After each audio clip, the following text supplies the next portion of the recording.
श्रीकृष्ण श्रीकृष्ण श्रीकृष्ण श्रीकृष्ण गुरुर्ब्रह्मा गुरुर्विष्णु गुरुर्देवो महेश्वरः गुरुः साक्षात् परं ब्रह्म तस्मै श्री गुरवे नमः तस्मै श्री गुरवे नमः। हरि ओम तत्सत्। వివేక చూడామణి 294వ శ్లోకం. అహం పదార్థస్త్వహమాది సాక్షి నిత్యం సుషుప్తావపి భావదర్శనాత్ భ్రూతే హ్యజో నిత్య ఇతి శ్రుతిస్వయం తత్ప్రత్యగాత్మా సదసద్విలక్షణః. గడిచిన సత్సంగములో 293వ శ్లోకం నుంచి ప్రారంభించి ఈ చూసిన 2 శ్లోకాలలో ముఖ్య ఆత్మ ఏమిటి, గౌణ ఆత్మ ఏమిటి, actual I and the virtual I, ఈ విచారణ మొదలుపెట్టిన తర్వాత ముఖ్యాత్మను ఈ గౌణాత్మ అనేటువంటిది కప్పివేస్తున్నది. ఒక తెర వేసి ఒక వస్తువుని కప్పివేసినట్లుగా కనపడనీయకుండా చేస్తున్నది. అప్పుడు ఈ 294వ శ్లోకంలో ఏం చెప్తున్నారంటే, అహం పదార్థం అనేటువంటిది నిజం, ముఖ్య ఆత్మకు అహం పదార్థం అంటున్నారు. అహం అనే పదము యొక్క అర్థము నిజంగా చెప్పాలంటే అది సత్ చిత్ ఆనందం. నిజమైన వస్తువు ఏదైనా ఉన్నదంటే వాస్తవేన యద్ అస్తి, వాస్తవతయా యద్ అస్తి తద్వస్తు. అందుకని ఆత్మకు వేదాంతంలో వస్తు అని చెప్పడం కూడా ఆనవాయితే. సరే, ఇక్కడ అహం పదార్థ అంటున్నారు. ఐ అనేటువంటి నేననే ఆ పదము యొక్క నిజమైన లక్ష్యార్థము ఏమిటని విచారిస్తే అదేమో శుద్ధ సత్ చిత్తుగా ఉంది.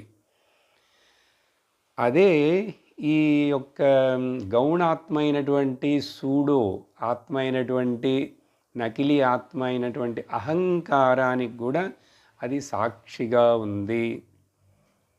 ఈ విషయం మనకు తెలుస్తూనే ఉంటుంది గమనిస్తే. గమనించబోతే తెలియదు. నిత్యం సుషుప్త్వావపి భావదర్శనాత్, నిద్రలో కూడా అది సాక్షిగా ఉన్నది. అందువలనే ఆ నిద్ర సుఖం అనుభవం నాకు జ్ఞాపకంలోకి వెళ్ళి మరలా అది బాగా నిద్రపోయాను సుఖంగా అని చెప్పి కూడా చెప్పగలుగుతున్నాను. కాబట్టి ఆ భావదర్శనం, ఏ భావదర్శనం? ముఖ్యాత్మ యొక్క సచ్చిత్ ఆనంద భావదర్శనం ప్రతిరోజు నిద్రలో కూడా మనకు తెలుస్తూనే ఉన్నది. ఇది వేదములు చెప్తున్నాయి, ఉపనిషత్తులు చెప్తున్నాయి, స్వయంగా శృతులే. భ్రూతే ఎవరిని గురించి, దేని గురించి? ఈ ముఖ్యాత్మ గురించి. ఎట్లాంటి ముఖ్యాత్మ? అది పుట్టనే లేదు ఎప్పుడు, కాబట్టి దానికి చావును లేదు. పుట్టుట లేదు కాబట్టి అజహ, దానికి చావు మరణం అనేది లేదు కాబట్టి నిత్యః. ఈ విధంగా ఆ యొక్క ప్రత్యేగాత్మని నువ్వు గుర్తించు. అది సత్తుకి అసత్తుకి విలక్షణంగా ఉన్నది, అది తెలుసుకో. సత్ అసత్ అంటే ఇక్కడ మేనిఫెస్ట్ అండ్ అన్మానిఫెస్ట్, ఏదో ఉన్నది అనేది లేదు అనేది, రెండిటికి కూడా చీకటి వెలుతురు రెండిటికి కూడా సద్ అసద్, స్థూలమైన దానికి సూక్ష్మమైన దానికి ఇది సాక్షిగా ఉన్నది, అన్నిటికీ సాక్షిగా ఉన్నది. కాబట్టి దాన్ని నువ్వు తెలుసుకో అన్నారు, గుర్తించాలి. ఆ తర్వాత శ్లోకంలో వికారిణాం సర్వ వికారవేత్త నిత్యా వికారో భవితుం సమర్హతి మనోరథస్త్వప్న సుషుప్తిషు స్ఫుటం పునః పునః దృష్టం అసత్వమేతయోః.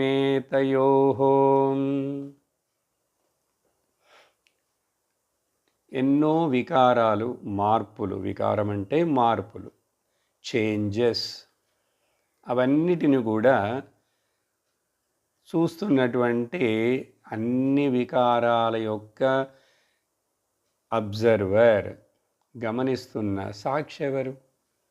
శరీరంలో జరిగే వికారాలన్నీ నాకు తెలుస్తున్నాయి, మనస్సు బుద్ధిలో జరిగేటువంటి మార్పులన్నీ నాకు తెలుస్తున్నాయా లేదా? తెలుస్తున్నాయి. అట్లా అన్నిటినీ తెలుసుకుంటూ, కానీ తెలుసుకుంటున్న ఆ ఆత్మనైన నాలో నిజంగా ఎప్పుడు నేను అవికారుడుగానే ఉన్నాను, నాలో మార్పే లేదు. నా శరీరానికి వయస్సు అయింది, శరీరం మారింది, బాల్యావస్థ, కౌమారావస్థ, యవ్వనావస్థ, తర్వాత వృద్ధావస్థ, అన్నీ నాకు తెలుస్తున్నాయి.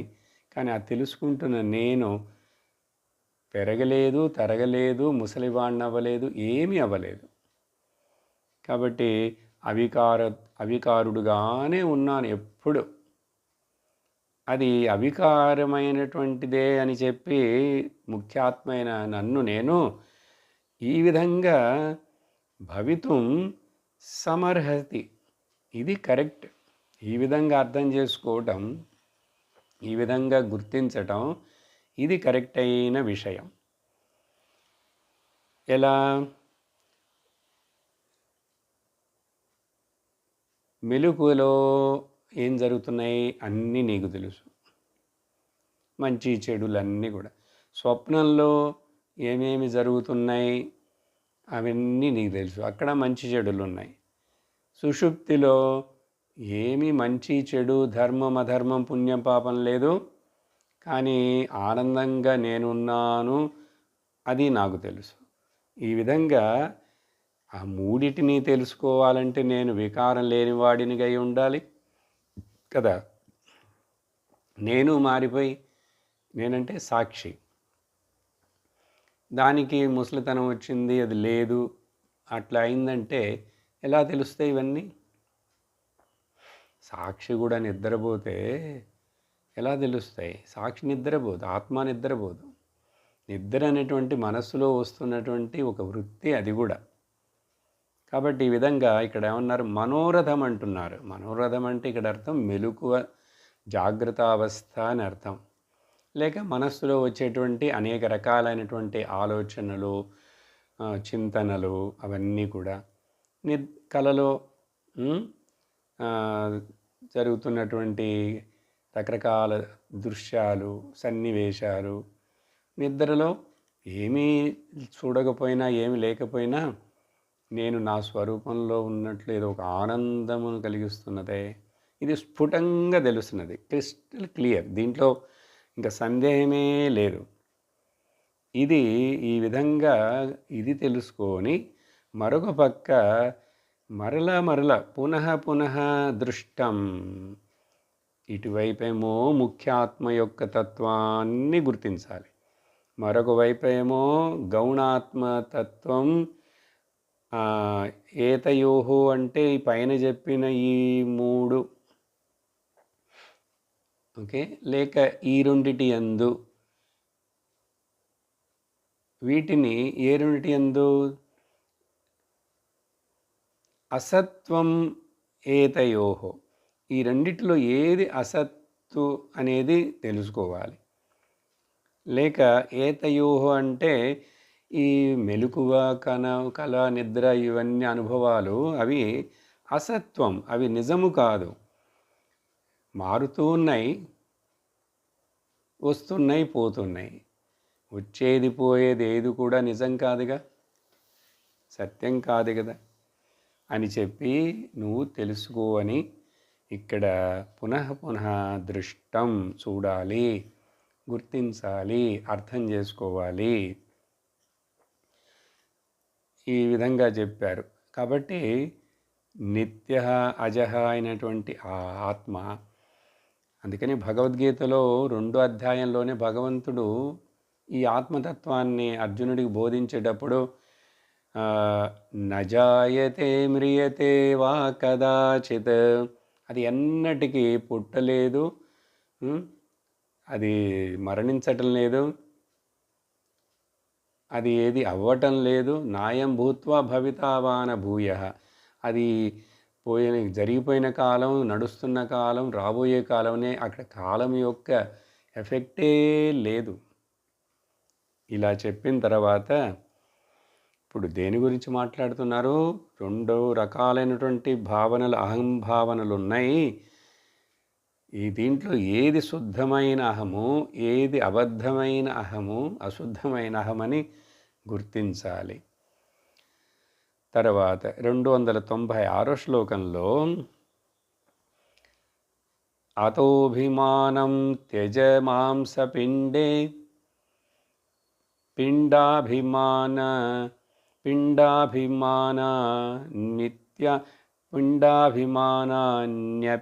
బుద్ధికల్పితే కాలత్రయాబాధ్యమఖండబోధం జ్ఞాత్వా స్వమాత్మానముపైహి శాంతిం. కాబట్టి ఈ మాంసపిండము మీద ఉన్నటువంటి అభిమానము, ఈ శరీరాన్ని కలుపుకొనే కదా ఇది నాది అనుకొని ఎవరో ఇక్కడ ఒకడు భావిస్తున్నాడు, ఫీల్ అవుతున్నాడు. కాబట్టి ఈ శరీరం నాది, ఇది ఎప్పుడు ఉండాలి, ఇది దీనికి సంబంధించినవన్నీ ఉండాలి అని అహంకారపడుతున్నాడు. అంటే అర్థం భావిస్తున్నాడు. నేను ఈ శరీరం అని భావిస్తూ నాకు కష్టాలు, నష్టాలు, సుఖాలు, దుఃఖాలు, భయములు ఇవన్నీ వస్తున్నాయి నాకు అని చెప్పి అందరూ ఇంకెట్లా తనను తాను సపరేట్గా భావిస్తూ అభిమానపడుతూ ఉన్నాడు ఈ శరీరం యొక్క తాదాత్మ్యము చేత. కాబట్టి ఈ శరీరం మాంసపిండ మీద ఉన్నటువంటి అభిమానాన్ని వదిలి ఈ మాంసపిండం మీద ఏర్పడిన అభిమానం కూడా బుద్ధి కల్పితమే అని గుర్తించాలిట. పిండాభిమాని అపి, ఈ పిండమున శరీరం నేనని అభిమానపడేటువంటి ఈ ఎవడైతే ఉన్నాడో అభిమాని, అది కూడా బుద్ధి కల్పితమే, బుద్ధి కల్పించినదే, కల్పితం మాత్రమే. కాబట్టి అది నీ గుర్తించట్లా. మరొక పక్క కాలత్రయ అబాధ్యం అఖండబోధం, చూడండి, 3 కాలాల చేత బాధింపులేనటువంటి దాన్నే సత్యం అంటాం. త్రికాల అబాధితం యదస్తి తత్ సత్యం. కాలత్రయ అబాధ్యం, అది మాత్రమే కాదు, దేశ విచ్ఛిత్తి కూడా లేదు. అంటే దేశతః దాంట్లో పరిచ్ఛేదనం లేదు, విభజన లేదు. కాబట్టి అది అఖండంగా ఉంది. ఇదేంటి వస్తువా? ఇది వస్తువు ఏదైనా బయట చూసే ఆబ్జెక్ట్ లాంటిది కాదు. అందుకని ఆత్మని గ్రహించడం, అర్థం చేసుకోవడం ఎందుకు కష్టపడుతున్నామంటే మన అలవాటు ఏంటంటే అన్నీ కూడా మనకు తెలుసు తెలుసు అని చెప్పేవన్నీ కూడా మనం ఒక గ్రాస్ ఆబ్జెక్టిఫై చేసి చూస్తున్నాం. కాబట్టి మనకు ఈ సబ్జెక్ట్ అయినటువంటి ఆత్మను గ్రహించడం కష్టంగా ఉంది. ఇది ఎట్లాంటి సబ్జెక్ట్ అంటే ఏంటి? ఇప్పుడు తెలుసుకుంటున్నాను, నేను కెమిస్ట్రీ నేర్చుకున్నాను, తమిళం నేర్చుకున్నాను, ఫ్రెంచ్ నేర్చుకున్నాను. వీడెవడు నేర్చుకోవాలంటే దీంట్లో బుద్ధిలోనే కదా. బుద్ధిలో ఏముండాలి? జ్ఞానం ఉండాలి. కానీ బుద్ధి జ్ఞానం కాకుండా బుద్ధికే ఒక శక్తినిస్తూ చైతన్యాన్ని అప్పిస్తున్నటువంటి బోధం ఉంది చూసారా, అది వచ్చి అఖండ బోధం. అది వచ్చి ఉన్నవి అని తెలుసుకుంటున్నది, లేవు అని తెలుసుకుంటున్నది, తెలుసును అని తెలుసుకుంటున్నది, తెలియదు అని కూడా తెలుసుకుంటున్నది. కాబట్టి అన్నిటినీ అట్లా ఉన్నవి లేనివి అన్నిటినీ తెలుసుకుంటున్నది. కాబట్టి అది బోధం ప్రతిబోధ విదితం మతం అని కేనోపనిషత్తులో చెప్తారు. అటువంటిది ఈ ఆత్మ. ఎరుకండి, ఉనికి, ఎరుక. ఐ అంటేనేమో ఉనికి, యామ్ అంటేనేమో ఎరుక. అందుకని ఐ యామ్ అంటాం. Existence and consciousness. ఈ విధంగా జ్ఞాత్వా తెలుసుకొని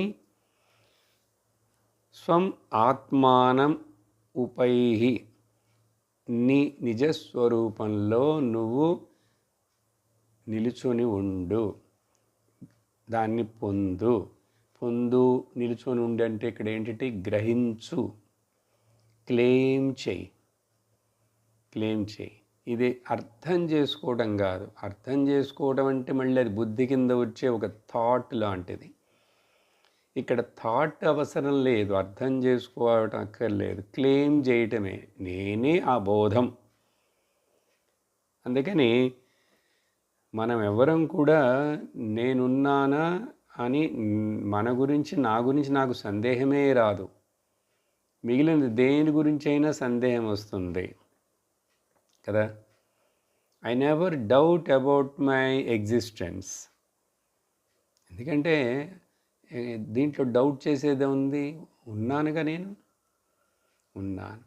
కానీ వేరేవైనా ఉన్నాయా లేవా, వాడున్నాడా, అతడున్నాడా, ఆమె ఉన్నదా లేదా అంటే దాన్ని ఆబ్జెక్టిఫై చేశాం కాబట్టి అది తెలుసుకోవాలి. కళ్ళు ఉండాలి, చూడాలి, చెవులు చెప్పాలి, వినాలి, ఏదైనా. కానీ నేనున్నాను లేదా అనే దానికి ఇది నిత్య బోధముగా ఉన్నది కాబట్టి, అఖండ బోధముగా ఉన్నది కాబట్టి ఇది నిత్య శుద్ధ స్వయం ప్రకాశకం. దీనికి మరలా అది ఎట్లా తెలుసుకుండేది, అది నాకు ఎప్పుడు తెలుస్తుంది అని ఇట్లా క్వశ్చన్లు వేయకూడదు. ఇవన్నీ తప్పైన క్వశ్చన్లు. దీనికి ఏం చెప్తాం సహజంగా? ఇప్పుడు మనకు కళ్ళున్నాయండి, కానీ మన కళ్ళు అన్నిటినీ చూస్తాయి, లోకంలో తెలుసుకుంటాయి. కానీ కళ్ళను చూసుకుంటాయా ఒక్కసారైనా జీవితంలో? Original eyes I'm asking. అద్దంలోవి కాదు, ప్రతిబింబం కాదు. ఒరిజినల్ ఐస్ని, కళ్ళను, ఆ కళ్ళు తనను వాటిని అవి చూసుకోగలవా? ఎవరికైనా అట్లా అనుభవం ఉందా? ఉండదు. ఎందుకంటే చూసేవాడిని ఎప్పుడు మరేది చూడలేదు. అంటే ఇక్కడ అర్థం, చూసేవాడంటే బోధన తెలుసుకుంటున్న వాడిని మరేది తెలుసుకోలేదు, తెలుసుకోని అవసరం లేదు. తెలుసుకుండేవాడిని మరలా తెలుసుకోవాలంటే తెలుసుకోబడేవాడు మరలా ఆబ్జెక్ట్ అయిపోతాడు. కాబట్టి నిన్ను నువ్వు ఆబ్జెక్టిఫై చెయ్యకు. ఇదే ఒక పెద్ద సందేహం, ప్రశ్న. నన్ను నేను ఎట్లాగండి తెలుసుకుండేది? నన్ను ఆత్మ అంటున్నారు, బ్రహ్మ అంటున్నారు, తెలుసుకో అక్కర్లేదు. నువ్వు బ్రహ్మమని ఒప్పుకో, అంతే. ఒప్పుకున్న తర్వాత నీలో ఇవన్నీ గుర్తించు. నేను పుట్టనే లేదు, కాబట్టి నేను మరణించబోవటం లేదు, నాలో వికారాలు లేవు, నాకు ఏ సుఖములు దుఃఖములతో సంబంధం లేదు. ఇవన్నీ నీవి. ఇవి నీ నిజమైన లక్షణాలు, స్వరూపం అని గుర్తించు అంతే. అట్లా గుర్తించితే శాంతితోటి ఉండంటున్నారు. చూడండి, ఇది చాలా ముఖ్యం. ఇది తెలిస్తేనే తప్ప ఒక మనిషికి జీవితంలో శాంతి అనేటువంటిది, పూర్ణ శాంతి, ప్రశాంతి రానే రాదు. లేకపోతే మనం సహజంగా 3 చెప్తుంటాం కదా. ఇప్పుడు ఏమిటవి? పూర్ణ రక్షణ, పూర్ణ శాంతి, పూర్ణ సుఖం. ఇంకా దాంట్లో మళ్ళీ సందేహము, డౌటు ఉండకూడదు, కొరతలు ఉండకూడదు. అందుకని ఉపైహి శాంతిని పొందు అంటున్నారు. ఇక్కడ శాంతిని పొందంటే మోక్షమును పొందు అని అర్థం. కాబట్టి మోక్షం అనేటువంటిది ఏదో ఒక చోటికి ఒక రోజున వెళ్ళి ఒక దేవుడిలో కలిసిపోవటం అలాంటిది కాదు. ఈ జ్ఞానము చేత నా నిజస్వరూపమును బ్రహ్మమని గుర్తించటమే మోక్షము. ఇదే జీవన్ముక్తి కానీ మరేది కాదు. కాబట్టి దీనిని నువ్వు పొందు అంటున్నారు. శాంతిని పొందు. ఇంకేం కావాలి నీకు దీనికంటే? నిజంగా ఆలోచించి అడిగి చూస్తే అందరికీ నీకేం కావాలంటే అందరూ కోరుకునేది డబ్బులు కావాలి, తర్వాత ఇళ్ళు కావాలి, వాకిలి కావాలి అంటాడు. కానీ వాటన్నిటి యొక్క లక్ష్యం ఏమిటి? నాకు సుఖం కావాలి. సుఖం అంటే ఏమిటి? శాంతిగా ఉండాలి. ఇప్పుడు ఇక్కడ అర్థం చేసుకోవాలి, డబ్బులు అవసరమే మనుషుడికి. కానీ డబ్బులున్నంత మాత్రాన మనిషి సుఖంగా ఉంటున్నాడా? శాంతిగా? అలాగే ఇళ్ళు, వాకిళ్ళు, కార్లు, బంగళాలు ఉన్నంత మాత్రాన మనిషి శాంతిగా ఉంటున్నాడా? కంఫర్ట్స్ రావచ్చు. కాబట్టి కంఫర్ట్స్, సుఖాలు కాదు ముఖ్యం, శాంతి ముఖ్యం. అందుకని ఆ శాంతి అనేటువంటిది నా నిజస్వరూపమే. నేనే శాంతి స్వరూపుడను. శాంతోయం ఆత్మా శాంతి సమృద్ధమమృతం అంటే మోక్షం అది అని చెప్పిన తర్వాత ఇప్పుడు 297 వరకు చూసేసాం. 298 నుంచి దగ్గర మరి ఒక 10 శ్లోకాలు ఇప్పుడు ఈ గౌణాత్మ, అహంకారి, అభిమాని అని చెప్తూ మాట్లాడాం కదా. దీన్ని ఈగో అంటున్నాం కదా. ఈ సూడో ఐ, నకిలీ ఐ, ఈగో, దీన్ని నువ్వు తొలగించుటకు ప్రయత్నం చేయి. అది చాలా బలంగా నీ యందు నాటుకొని ఉన్నది. దానికి నువ్వు ప్రయత్నం చేయాలి. కాబట్టి మన సాధనలన్నీ కూడా బ్రహ్మమును మనం సృష్టించట్లేదు. నేను బ్రహ్మమునే తెలుసుకున్నాను, బ్రహ్మముని తెలియనప్పుడు కూడా బ్రహ్మమునే. కానీ తెలుసుకోకపోతే దుఃఖపడతాను, తెలుసుకుంటే సుఖంగా ఉంటాను. తెలుసుకుంటే నేను ముక్తుణ్ణి, తెలుసుకోకపోతే నేను సంసారిని. అదే డిఫరెన్స్. కాబట్టి బ్రహ్మం ఎప్పుడు ఉన్నది అదే. ఉన్నది ఉన్నట్లుగా తెలుసుకోకుండా వేరే ఏదోగా అనుకుంటూ భావిస్తుంటే నీకు సకలము అనర్థములే కలుగును. కాబట్టి కండెమ్నేషన్ ఆఫ్ ది ఈగో చూద్దాం. సంత్యన్యే ప్రతిబద్ధాః పుంస సంసారహేతవో దృష్టాః. సంత్యన్యే ప్రతిబంధాః పుంసః సంసారహేతవో దృష్టాః. తేషామేకం మూలం ప్రథమం అవికారో భవత్యహంకారః. ప్రథమ వికారో భవతి అహంకారః. ప్రతిబంధాలు మనకు మన స్వరూపం తెలియకుండా ఉండటానికి, మోక్షమును పొందుటకు చాలా రకాలైన ప్రతిబంధాలు ఉన్నాయి. కానీ ఇదే ప్రతిబంధాలు దేనికి? అసలు నాకే జన్మ వచ్చింది, నాకే శరీరం రావాలి, నేను ఎందుకు ఇవన్నీ అనుభవించాలి, ఈ సంసారంలోకి నేను ఇట్లా వచ్చి దిగాను, ఇది చాలా కష్టంగా ఉందే, లోతైన పెద్ద సముద్రంగా ఉందే, ఈత కొట్టలేకపోతున్నానే. సో ఈ సంసారం ఉన్నది, నాకు సంసారం వచ్చింది అనేటువంటి ఈ దృష్టి ఉంది చూసారా, ఆ సంసార హేతువుకు కారణముగా చూడబడే అనేక రకాలైనటువంటి ప్రతిబంధాలు ఉన్నప్పటికీ కూడా పురుషుడికి పుంసః వీటిలో ముఖ్యమైనది ఏమిటంటే మూల ప్రథమ ప్రతిబంధం ఆర్ బేసిక్ ఎర్రర్ అంటారు ఇంగ్లీష్లో. ప్రథమ వికార అన్నారు ఇక్కడ. ప్రథమ వికారం అంటే the downfall of the first step.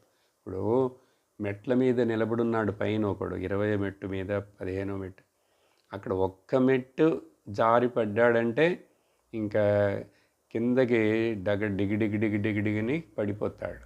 బంతి ఉందండి, ఒక్క మెట్టు మీద నుంచి అది పడిందంటే ఆ తర్వాత చూడండి కింద మెట్లకి పడేటప్పుడు చివరికి రాబోయేటప్పుడు దాని వేగం పెరిగిపోతుంది. చూశారు ఎప్పుడైనా? అట్లాగా ప్రథమమైనటువంటి వికారం, the basic error, the main culprit, ముఖ్యమైన ఏమంటారు దోషుడు, ముఖ్య దోషుడు, the main criminal in the conspiracy అంటుంటారు కదా. ఎవరది? అహంకారమే. అందుకనే అహంకారమే మనకు శత్రువు.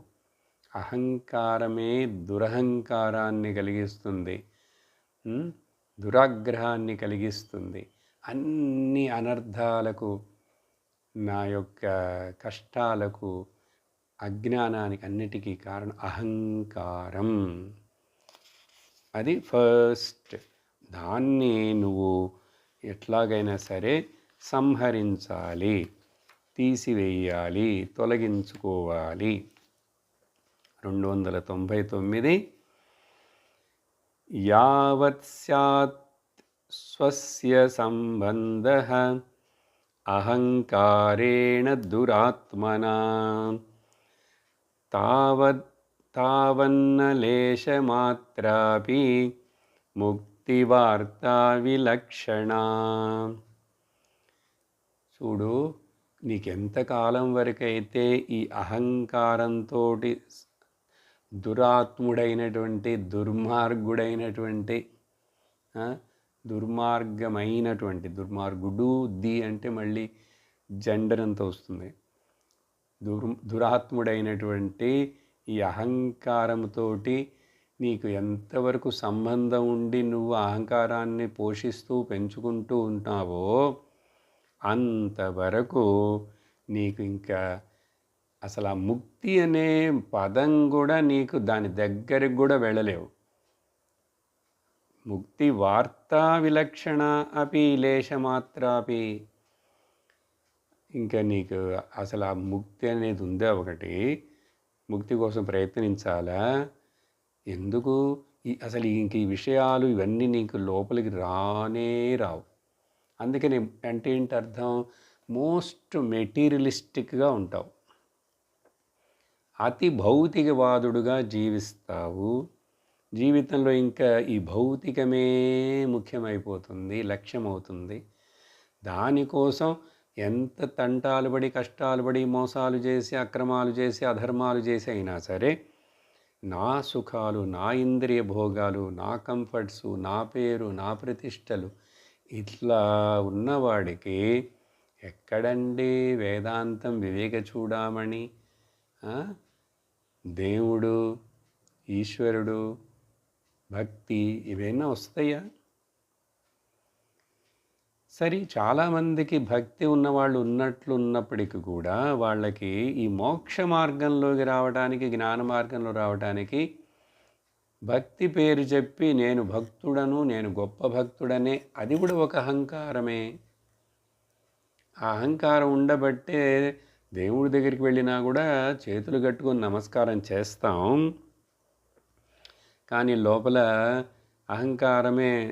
నేను చూసావా, ప్రతిరోజు నీ దగ్గరికి వస్తున్నాను, చూసావా నేను నీకు ఈరోజు ఇన్ని ప్రసాదాలు చేయించాను, చూసావా నీకు ఇంత డబ్బులు పెట్టి నీ కిరీటం చేయించాను అన్నీ చెప్పి నేను ఇవన్నీ నీకు ఇస్తున్నాను, నేను ఉన్నాను అనే అభిమానం, అహంకారం ఉంటూనే ఉన్నది. నేను గొప్ప భక్తుడిని, నేను మంచి భక్తుడిని అనుకోవటం అహంకారం. అది చూశారా? అందుకని ఇది చాలా డేంజరస్ ఎనిమి తమ్ముడు, ఆలోచించు. అందుకని నీకు అసలు నీ ఇంకా ముక్తికి దగ్గర ఎక్కడో దూరంగా ఉన్నావు. ముక్తి వాసన స్మెల్లే నీకు తెలియదు, పదమే నీ దగ్గరికి, ఆ పదానికి నువ్వు ఎంతో దూరం ఉన్నావు అంటున్నారు. అప్పుడు ఏంటి, ఎందుకు ఇట్లా చెప్తున్నారు? అప్పుడు అహంకారాన్ని తొలగించుకోవడం ఎంత ముఖ్యమో చూసావా? భగవద్గీతలో కూడా అనేక చోట్ల భగవానుడు చెప్పేటువంటి దైవీ గుణాలు, సాత్విక గుణాలు, వీటన్నిటి యొక్క లక్ష్యం ఏమిటంటే, భక్తి ద్వారా, కర్మయోగ ద్వారా కూడా లక్ష్యం ఏమిటంటే అహంకారాన్ని తొలగించుకోవాలి. దేహాభిమానం, జీవాభిమానం, నేను వేరుగా ఉన్నానని అది తొలగించుకోవడం కోసమే కర్మయోగ, అది తొలగించుకోవడం కోసమే ఉపాసన యోగ. అలా తొలగించుకున్న తరువాత నీ స్వరూపమును వర్ణనం చేసేటువంటి ఉపనిషత్తులు విన్నావంటే జ్ఞాన మార్గానికి వచ్చి అప్పుడు అవి నీకు ఫలిస్తాయి, ఫలాన్నిస్తాయి, లేకపోతే ఇవ్వవు. అందుకనే విన్న వాళ్ళందరికీ అర్థం కావట్లేదు, విన్న వాళ్ళందరికీ నచ్చటం లేదు, విన్న వాళ్ళందరికీ ముక్తి రావట్లేదు అంటే ఇదే కారణం.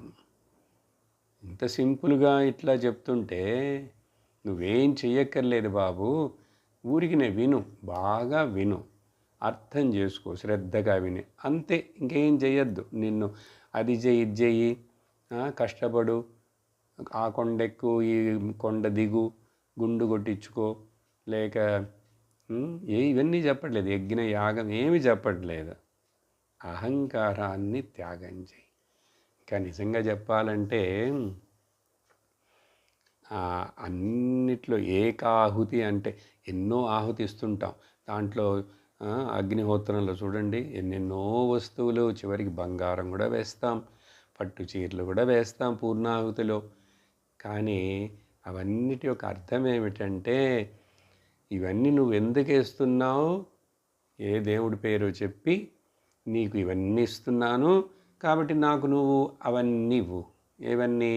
నాకు పిల్లలనివ్వు, నాకు సంపదలనివ్వు. అందుకనేగా సంకల్పంలో అదే కదండి చేస్తాం. పుత్ర పౌత్ర ధనధాన్యాభివృద్ధి రస్తు, పశుప అభివృద్ధి రస్తు అన్నీ అడుగుతుంటాం, అందుకే చేస్తాం. కానీ దాని నిజమైన అర్థం ఏమిటంటే ఇట్లా ఇవ్వటం, ఆహుతి చెయ్యటం, సమర్పించుటనే భావాన్ని పెంపొందించుకొని దాంట్లో స్వార్థం అనేది లేకుండా అన్నీ ఈశ్వరుడికి చెందినవే, అన్నీ భగవంతుడికి చెందినవే, నాకు భగవంతుడి దగ్గర నుంచి ఏమి నేను కోరను కానీ చేస్తాను. అలా ఉన్నారు ఎవరైనా చేసేవాళ్ళు? భగవంతుడి దగ్గర నుంచి నేనేమి కోరను కానీ ఆయనకి రోజు పూజ చేస్తాను. ఎవరున్నారండి? పిచ్చివాడు ఎవరైనా చేస్తారట్లా? పిచ్చివాడు కాదు, వాడే నిజమైన వాడు, నిజమైన భక్తుడు, జ్ఞాని. ఎందుకంటే నేను ఇట్లా అన్నిటినీ సమర్పించడం ప్రాక్టీస్ చేయకపోతే ఈ అహంకారాన్ని పెట్టుకొని ఎంతకాలం మళ్ళీ మళ్ళీ తిప్పలు పడుతుంటాను. చూసారా, అది విషయం. అందుకని అది చెప్పి 300 శ్లోకానికి వచ్చాం. అంటే వివేక చూడామణి సగాన్ని దాటేశాం. మొత్తం 555 శ్లోకాలు చదువుతున్నాను. 300 శ్లోకం. అహంకారగ్రహాన్ముక్తః స్వరూపముపపద్యతే చంద్రవద్విమలః పూర్ణః సదానంద స్వయం ప్రభః. ఒకసారి నువ్వు ఈ అహంకార గ్రహం యొక్క నోట్లో నుంచి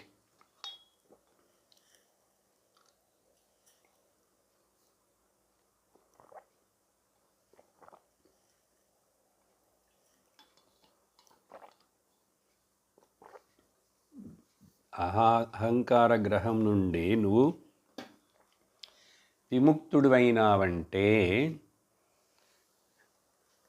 నీ స్వరూపం నీకు లభిస్తుంది. నువ్వు నిజమైన నువ్వెవరో నువ్వు గుర్తిస్తావు. ఎట్లా? ఈ రాహు గ్రహం, గ్రహం అనే పదం ఎందుకు వాడారు ఇక్కడ చెప్తున్నా. వేరే 139వ శ్లోకంలో చూసాం. అక్కడ శంకరాచార్యులు వారి ఎగ్జాంపుల్ ఇచ్చారు. రాహు గ్రహం, రాహు ఎట్లాగైతే ఆవరిస్తాడో చంద్రుడిని, అలాగా సూర్యుడిని అని చెప్పారు కదా. ఇక్కడ దానికి వివరం ఇస్తున్నట్లుగా తీసుకోవాలి. గ్రహం, గ్రహం అంటే ఏంటి? గృణ్యతే ఇది గ్రహం, గ్రాహ్యతే ఇది గ్రహం. ఏది పట్టేసుకుంటుందో, ఏది నిన్ను కప్పివేస్తుందో, ఏది నిన్ను మింగేస్తుందో అది గ్రహం. గ్రహించుట. ఈ అహంకారాన్ని ఎందుకు గ్రహం అన్నారంటే, ఇది నిన్ను నీ యొక్క నిజస్వరూపమును మింగేస్తూ దాన్ని తెలియనీయకుండా చేస్తున్నది. ఇప్పుడు ఆ సూర్యగ్రహణం, చంద్రగ్రహణం వచ్చినప్పుడు కొంతసేపు ఏమవుతున్నది? ఏదో గ్రహం ఆ చంద్రుడు ముందుకు వచ్చేసి మన కళ్ళకు మధ్యలో అడ్డపడినప్పుడు ఆ చంద్రుడు కనిపించలేదు, లేక సూర్యుడు కనిపించలేదు. కొంతసేపటి తర్వాత ఈ గ్రహం మూవ్ అయిపోతుంది అట్లా. కానీ మన అహంకార గ్రహం మూవ్ అవ్వటమే లేదు. పట్టిందే అట్లాగే ఉంది, వదలట్లేదు. గ్రహణం వదిలేసింది అంటుంటారు. అదేంటో నోట్లో నుంచి మింగి వదిలినట్లు. పురాణాల్లో దానికి రాహు కదా. సరే, ఇది ఈ అహంకార గ్రహం వదిలేలాగా లేదే. మన జాతకంలో ఉండి వీడికి శని పట్టుకుంది, వీడికి రాహు దశ, కేతు దశ పట్టుకుంది. 8 ఏళ్ళు, 10 ఏళ్ళు, 14 ఏళ్ళ తర్వాత వదులుతుంది. 7 ఏళ్ళు శని అని ఇవన్నీ చెప్తుంటారు కదా. అవన్నీ పట్టుకోవచ్చు, వదిలేయచ్చు. అసలు వాటికి ఎందుకు ముఖ్యత్వం ఇస్తావు నువ్వు? నిన్ను పట్టుకున్నటువంటి అసలు ముఖ్యమైన గ్రహం ఏంటో తెలుసా నీకు? అహంకార గ్రహం. ఒక రమణ మహర్షుల వారి ఒక భక్తుడు ఉన్నాడు. చాలా వయస్సు అయిపోయి ఇంకా ఆయన మంచంలో ఉన్నప్పుడు చాలా విని సాధన చేసి జీవన్ముక్తుడిగా ఆయన అట్లా సంతోషంగా ఉన్నాడు. శరీరం ఉపాధికి వ్యాధులు వస్తాయి కదా. సో ఆయనకు కూడా ఏవో వ్యాధులు ఉన్నాయి. ఎవరైనా వచ్చి అడుగుతుంటారు, ఎట్లా ఉన్నారు, మీ షుగర్ ఎట్లా ఉంది, బీపీ ఎట్లా ఉంది, ఏదో అడిగితే ఆయన అంటాడు, ఎందుకు అవన్నీ అడుగుతావు? అసలు క్యాన్సర్ వచ్చినా పర్వాలేదు కానీ అహంకారం రాకూడదు. డయాబెటీస్ వచ్చినా పర్వాలేదు కానీ అహంకారం రాకూడదు. బీపీ వచ్చినా పర్వాలేదు, అహంకారం మాత్రం రాకూడదు అని చెప్తుంటాడే. అహంకారం అంత పెద్ద వ్యాధి. అసలు సంసారము, జనన మరణం అనే వ్యాధిలోకి మనల్ని నెట్టి, ఆ తర్వాత ఈ శరీరానికి మళ్ళీ వ్యాధులను తెప్పించి కష్టపెడుతున్నది కారణమే ఈ అహంకారం. ఉనకు అహంకారము జీవభావం ఏది లేకుండా ఉంటే అసలు నీకు ఈ శరీరాన్ని నువ్వు పొందేవాడివే కాదు, నీకు అజ్ఞానం ఉండేది కాదు. అందువలన ఇది గ్రహముగా చెప్పబడింది. సరే, ఇప్పుడు దీనికి ఒకే ఒక మార్గం. అది ఎప్పుడండి ఆ అహంకార గ్రహం తొలగిపోతుంది? సద్గురువును ఆశ్రయించి ఆత్మబోధమును, చింతనను, ఉపదేశము చేస్తుంటే విని అర్థం చేసుకొని ఇంకా ఇదే నాకు శరణం, ఆత్మయే శరణం, జ్ఞానమే శరణం అని చెప్పి నువ్వు ఎప్పుడైతే ఈ మార్గంలోనికి ఇంక నువ్వు పూర్తిగా దిగిపోతావో, పాల్గొంటావో, అప్పుడు నీకు ఈ అహంకార గ్రహం నిన్ను వదిలేస్తుంది. అహంకార గ్రహం వదిలేస్తే గ్రహణం పోయినప్పుడు ఏమవుతుంది? చంద్రుడు చక్కగా మళ్ళీ ప్రకాశంగా ఉంటాడు. కొంతసేపు ఆ చంద్రుడు కనపడకుండా ఉండి ఆ తర్వాత మరలా చంద్రుడు రాగానే చాలా ఎక్కువ కాంతిగా వెలుతురుగా ఉన్నట్లుగా ఉంటుంది. అందుకని ఇక్కడ చంద్రవద్, చంద్రుడిలాగా శుద్ధమైనటువంటి పూర్ణ చంద్రుడు, కంప్లీట్ పూర్ణమైనటువంటి సదానంద, ఎప్పుడు ఆనందస్వరూపంగానే ఉన్న నీ నిజస్వరూపం స్వయం ప్రభ, తనంతటిదను అదే ప్రకాశిస్తుంది. అప్పుడు అసలు నా నిజస్వరూపం ఏంటో తెలుసా? సెల్ఫ్ ఎఫల్జెంట్, స్వయం ప్రభం, సదా ఆనందం, సదా పూర్ణ, సదా విమల. ఇవండి ధ్యానించాల్సిన, చింతించాల్సిన, నాకు నేను లోపల చెప్పుకుంటూ నిధిధ్యాసనం చేయవలసిన ఏంటంటే, అనేక సార్లు ఒక రోజులు ఇవన్నీ విన్నంగానే కాదు, సాధనలో ఏం చేయాలి? కూర్చో. నేను మళ్ళీ మనస్సు అప్పుడప్పుడు ఈ బాధలు పెడుతూ శరీరాన్ని గుర్తు చేస్తుంటుంది. పాత అలవాట్ల వలన మళ్ళీ అహంకారం, కొంచెం ఫీలింగ్, వాళ్ళు ఏదో అన్నారు వీళ్ళు ఏదో అన్నారు అని ఈ శరీరానికి వ్యాధులు వచ్చి కష్టపెడుతున్నప్పుడు మళ్ళీ మనకు దిగజారుతుంటాం కొంచెం. అప్పుడప్పుడు ఎప్పుడెప్పుడు కొంచెం నిన్ను అజ్ఞానం, అనాత్మ, ఈ ప్రపంచం వచ్చి నిన్ను గుద్దుకుంటున్నదో, నీకు నీ మీద తాకిడి చేస్తున్నాయో, అప్పుడప్పుడే నేను పూర్ణము ఆత్మరూపుడను, అహం పూర్ణోస్మి, అహం సచ్చిదానందోస్మి, అహం విమలః అస్మి, సదానంద అస్మి, స్వయం ప్రభః అస్మి అని చెప్పి ఈ పదాలే. ఎందుకంటే ఉపనిషత్తు ఈ పదాలని చెప్తుంది. ఈ పదాలన్నీ ఏంటి? ఏదో శ్రీరామ్ జయరామ్ అన్నట్లుగానే ఇది కాదు. ఇది పదములు కావు.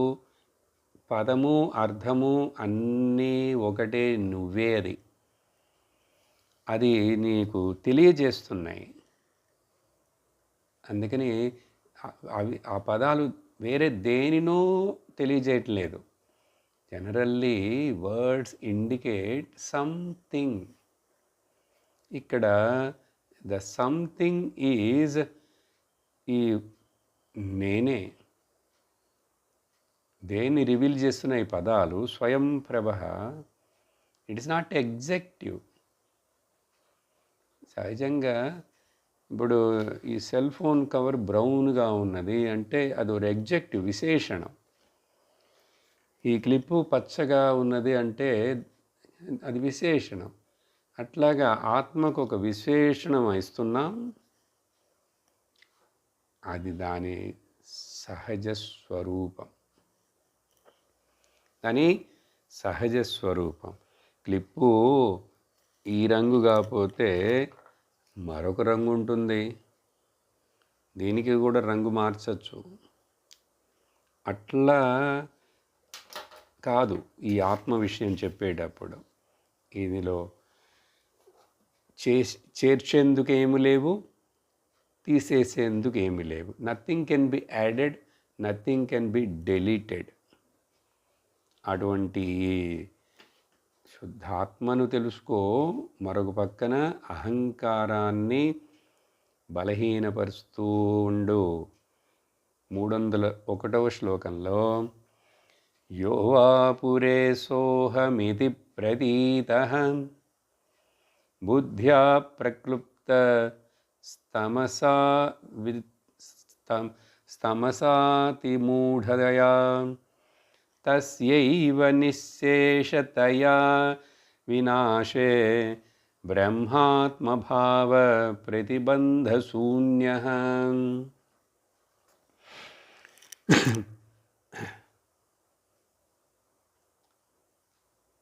ఈ పురే అంటే ఈ శరీరం నందు ఎవరైతే అహమితి అని ప్రతీతి కలిగిస్తున్నదో, ప్రతీతి తోస్తున్నది, నేను నేను నేను నేనని ఈ శరీరంలో కలిగిస్తున్నది, తోస్తున్నది. ఇప్పుడు అహం ఏమిటి, ఈ నకిలీ సూడో అహంకారం నేనేమిటి, అదేగా చెప్తున్నాం వివరించి ఈ రెండిటి యొక్క భేదం ఏమిటి అని. ఇక్కడ ఇది దేనివల్ల ప్రొడ్యూస్ అయినది అహంకారం? బుద్ధ్యా అతిమూఢయా బుద్ధ్యా సహ అతనికి ప్రక్లుప్త తమస. చూడండి, అతి మూఢయా తమసా బుద్ధ్య, మూఢబుద్ధి, తమోగుణ బుద్ధి, చూసి తెలుసుకోలేదు, అనుభవపడి తెలుసుకోలేదు, ఎవరు చెప్పినాను అర్థం చేసుకోవట్లేదు. దాన్ని ఇంకా అతి మూఢ, చాలా మూర్ఖుడు, అసలు బుద్ధే పనిచేయదు వాడికంటామే. అటువంటి తమస్సుతోటి అతి మూఢత్వంతోటి కూడినటువంటి ఈ బుద్ధి అతడిని ప్రక్లుప్త, శరీరంలో ఉందే శరీరంతో ఈ భావాన్ని పెంపొందించి అహం అహం అహమని, ఏది అహంకారం, అహం. ఎప్పుడైతే దీన్ని పూర్తిగా నువ్వు ఎలిమినేట్ చేయటానికి ప్రయత్నిస్తూ ఉంటావో, నిశ్శేషతయ వినాశే, అది ఇంక దాంట్లో మళ్ళీ శేషమే ఉండకూడదు, శేషం ఉంచకూడదు, శత్రుశేషం, రోగం శేషం ఉండకూడదు, విషం అది మళ్ళీ మళ్ళీ పెరుగుతుంది. శేషమే లేకుండా నిశ్శేషతయ వినాశే ఏమవుతుంది, ఈ ప్రతిబంధమే లేనటువంటి బ్రహ్మాత్మభావ ప్రకటమవుతుంది. ఏంటి చెప్తున్నారు, అన్ని శ్లోకాలు ఒకే రకంగా ఉన్నాయే అనుకోకూడదు. అసలు ఈ శరీరంలో ఒకడికి తాదాత్మ్యం వచ్చి ఇవన్నీ ఎందుకు కలిగినాయి అంటే ప్రతీతి, ఆ భావన ఇది. ఇది బుద్ధి అతి మూఢ అతి తమస బుద్ధితోటి వలన అది ఆవరించేసింది, కప్పివేస్తున్నది, కలిసిపోయాడు, దాంతో తాదాత్మ్యం అవుతున్నాడు. కానీ నిజంగా అవి ఏవి నిజం కాదు. కాబట్టి అది తొలగిపోవాలి. తొలగిపోతే అప్పుడు బ్రహ్మాత్మభావ, ఎప్పుడు బ్రహ్మ భావాన్ని నువ్వు బాగా పెంపొందించుకొని దాంట్లోనే ఉంటూ ధ్యానిస్తూ నిధిధ్యాసనం చేస్తూ శ్రవణం చేస్తూ ఉంటావో ఈ ప్రతిబంధములన్నీ తొలగిపోతాయి.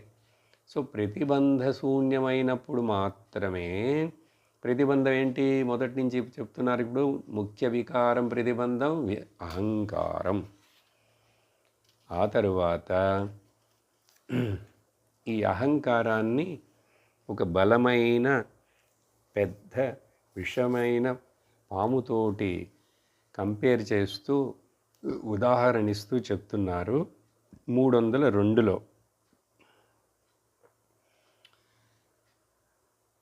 బ్రహ్మానందనిధిర్మహాబలవత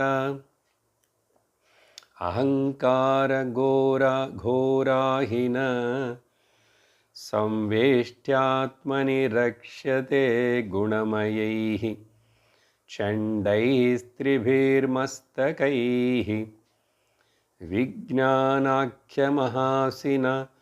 శృతిమత విచ్ఛిద్య శీర్షత్రయం నిర్మూల్యాహి మిమం నిధిం సుఖకరం ధీరోనుభోక్తుం క్షమః.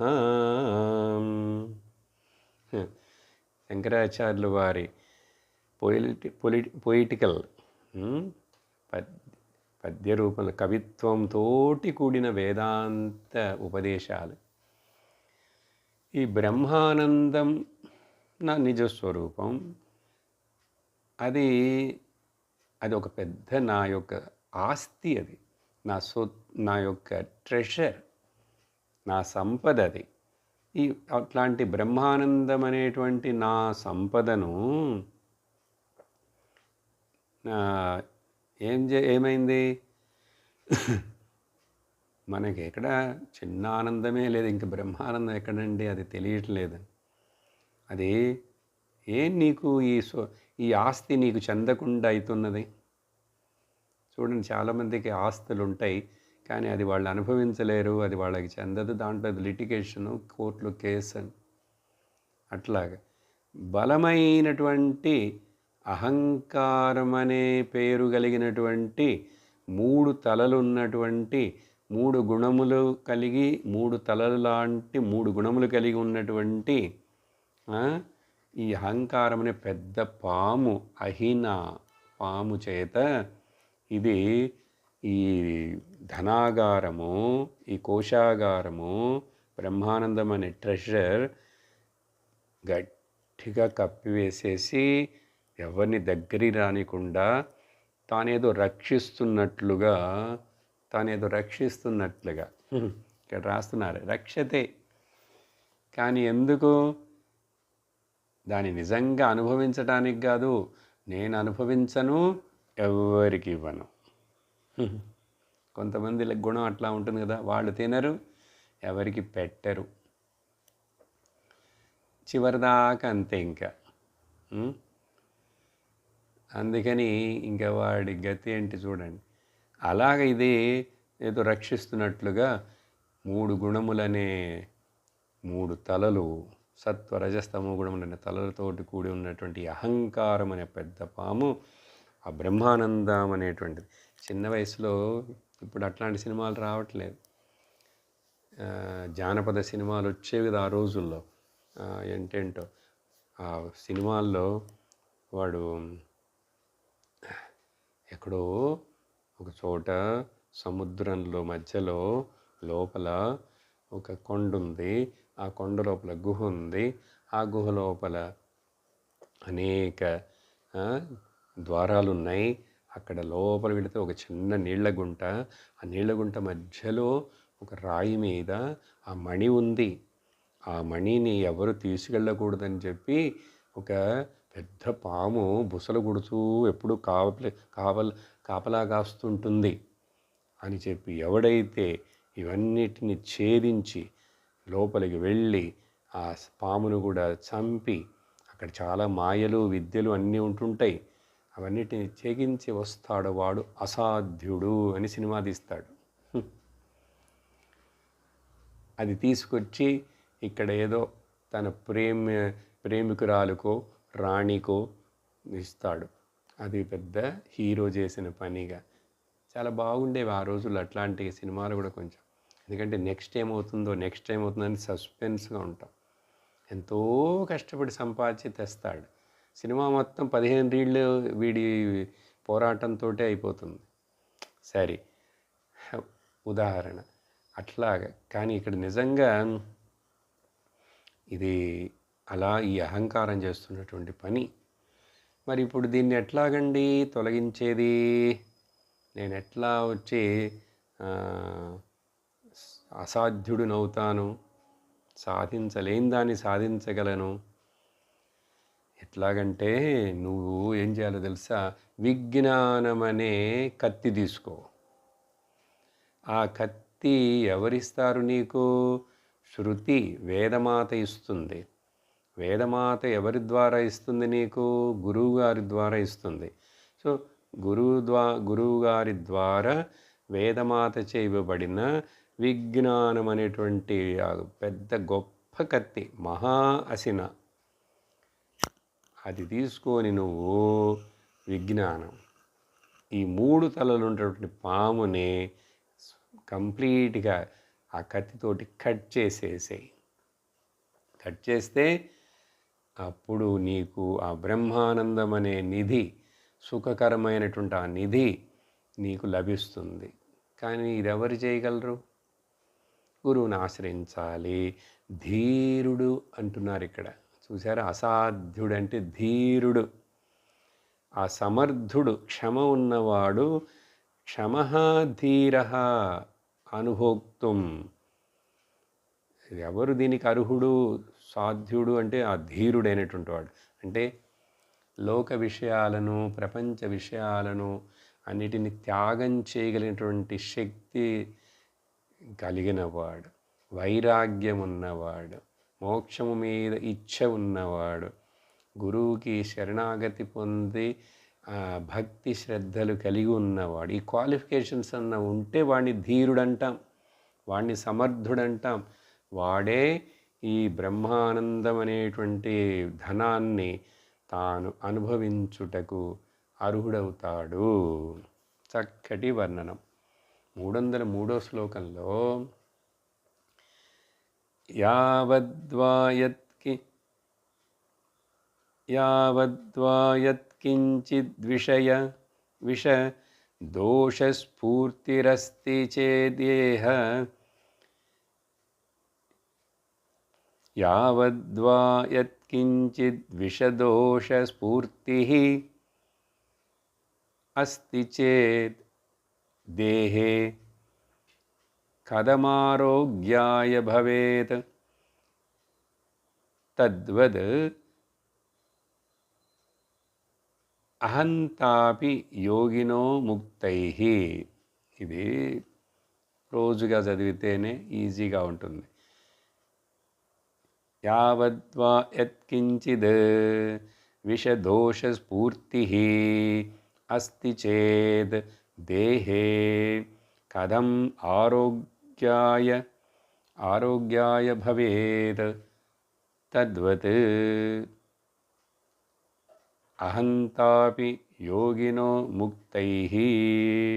ఒక ఉదాహరణ సింపుల్గా, శరీరంలో వ్యాధి అనేటువంటిది పూర్తిగా పోనంత వరకు దాని యొక్క ఇంకా గుణాలు ఉన్నాయి అనుకోండి. ఇప్పుడు ఈ క్యాన్సర్ ఇలాంటివి, ఆ రోజుల్లో టైఫాయిడ్ కూడా అది చాలా రోజులు పడుతుంది, సన్నిపాత జ్వరం అది తగ్గడానికి. ఒక్కోసారి డబుల్ టైఫాయిడ్ అంటే మళ్ళీ తిరగబెడుతుంది, చూసారా?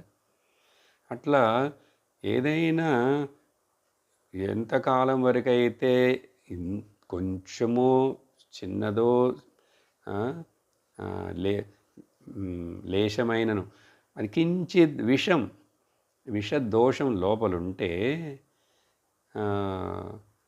దేహంలో వాడికి ఎట్లా ఆరోగ్యం వస్తుంది?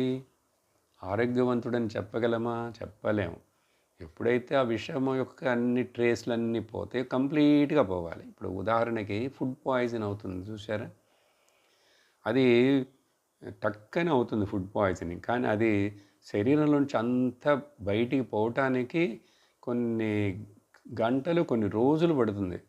సెలైన్ పెట్టి, వాంతి చేయించి, స్టమక్ క్లీన్ చేసి, లోపలికి సెలైన్ ఇచ్చి, అది మూత్రం ద్వారా, మలం ద్వారా ఎన్నిటి మూలంగా వెళ్ళిపోవాలి. వెళ్ళటానికి కొంచెం కాలం పడుతుంది. అందుకని టాక్సిన్స్ అంటాం వాటిని, చూసారా? టాక్సిన్స్ అన్ని బాడీలోంచి వెళ్ళటానికి టైం పడుతుంది. అట్లాగే ఇక్కడ ఈ మందు అప్పుడే వాడు ఆరోగ్యవంతుడవుతాడు. అదేవిధంగా ఒక సాధకుడికి, ముముక్షువుకి ముక్తి కలగాలంటే ఈ అహంకారం అనే విషం అది పూర్తిగా తొలగిపోతే కానీ వీడికి ముక్తి రాదు.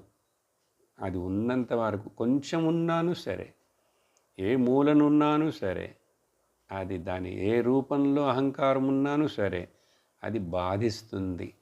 చూసారా అహంకారం ఎంత దుర్మార్గురాలో. దురాత్మ అని చెప్పారుగా ఆయనే, నేను చెప్పడం కాదు.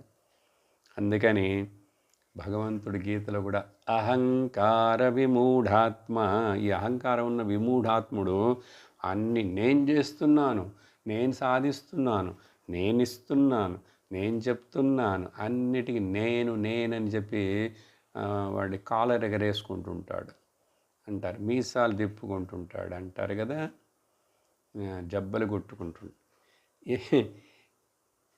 ఏంటి దానివల్ల? ఎంతకెంతకు అహంకారము అంతకంతకు నీకు దుఃఖం వస్తుంది. ఎంతకెంతకు అహంకారము అంతకంతకు కోపం వస్తుంది. ఎంతకు అహంకారము అంతకంతకు అజ్ఞానం పెరుగుతుంటుంది అని ఇలా గుర్తించి గురువు గారు చెప్పిన మార్గంలో, వివేక చూడమని శంకరాచార్యుల వారు చెప్తున్న ఈ మార్గంలో చక్కగా అర్థం చేసుకో. నీ మంచిగా చెప్తున్నారు, ఆయనకేం వస్తుంది? శంకరాచార్యుల వారికి చెప్పే ఈ గురువు గారికి ఏమొస్తుంది? ఏమి? నువ్వు కూడా అర్థం చేసుకొని ఈ దుఃఖం కష్టపడకుండా, ఏడవకుండా, సంసారం లోకం కుటుంబం అని తాపత్రయపడకుండా, పరిగెట్టకుండా అన్నీ నెమ్మదిగా ఉంటావు, నిదానంగా శాంతిగా ఉంటావు. కావాలా వద్దా? Choice is yours, ball is in your court. ఓం పూర్ణమదః పూర్ణమిదం పూర్ణాత్ పూర్ణముదచ్యతే పూర్ణస్య పూర్ణమాదాయ పూర్ణమేవావశిష్యతే. ఓం శాంతి శాంతి శాంతి. హరి ఓం శ్రీ గురుభ్యో నమః. హరి ఓం. హరి ఓం తత్సత్.